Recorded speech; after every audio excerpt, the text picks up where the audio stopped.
At just 19 years old, Blake Brewer suddenly lost his father in an accident while they were on vacation in Hawaii. Shortly after his mother found a letter in his dad's briefcase that he had written to his children.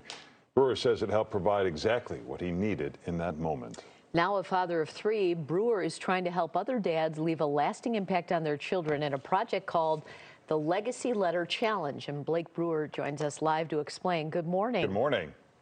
Good morning, Larry and Robin. How are y'all doing? Doing great. So we touched on that in the intro there, but explain finding this letter after your father died suddenly. I mean, how that all transpired. Well, you can imagine. So we're out in snorkeling in Hawaii, having the time of our life. My dad starts to get in trouble. I swim to him. By the time I get to him, he's underneath the water, unconscious. I throw my arms around him, get him to shore. They do CPR, but he didn't make it. Oh. And so I was just completely devastated and total shock. What the heck just happened? My dad was right there with me.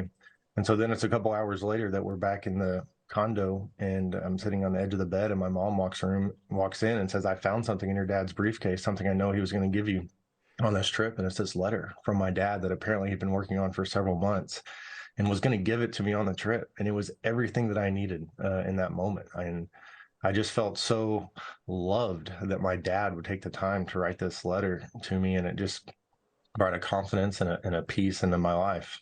What is some of the insight that your dad wrote to you, and were you able to achieve much of it, or has some of it been a struggle? Well, he talked about a lot of different things in there. He talked about just this idea of perseverance, that you're going to face hard times. He talked about the idea that at times you're going to be by yourself and you might be in the minority, but it's okay. And then my dad was a man of faith. And so my dad said that, hey, at times you're going to be in the minority for your faith, but I assure you that in heaven, you'll be in the majority. Love your dear old dad. It was the last thing you wrote. And so I remember reading that thinking, man, my dad is in heaven right now, and I'm going to see him again one day. And so that helped. It's unbelievable that he wrote this letter. The timing of it's unbelievable. And I mean, he obviously was not ill, and he passed away not long. What was the impetus for him writing that in the first place? I have no idea. I would love to know. But could you imagine if he had waited a couple more months to write the letter? I'm so grateful he wrote it when he did. Which is what I tell dads now. Now that I'm helping dads and moms write this letter to their children, they ask me, "Hey, when is the best time to write this letter to my children?" I say, "Well, the best day was the day your children were born, so they have something written down from you. Yeah. Second best day is now." So some people may be intimidated by the idea of writing a letter and deep thoughts. And so what advice do you give to people? And is the advice different for mothers versus fathers? It's similar advice. You're not writing a New York Times bestseller.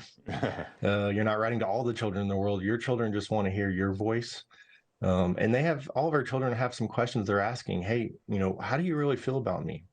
Do you believe in me? And so when you just put that down on paper for them, I tell parents, hey, just start writing. The hardest part is to start writing. Once you start writing, and then you can come back and edit it. But it doesn't have to be some profound letter. We're going for finished letters here. So that's my mission. I'm on a mission of 1 million dads, right? At least one well-written, meaningful, lasting legacy letter. And this is what I do all the time. I help people write this letter. And I mean, it's my greatest joy in life to be able to do this. Wow. Well, it's an unbelievable story, and you can check out more at legacyletterchallenge.com. You can also follow Blake on social media. There's where you follow him. Blake, thanks so much for joining us. Hey, thanks for covering my story and my mission. Sure thing.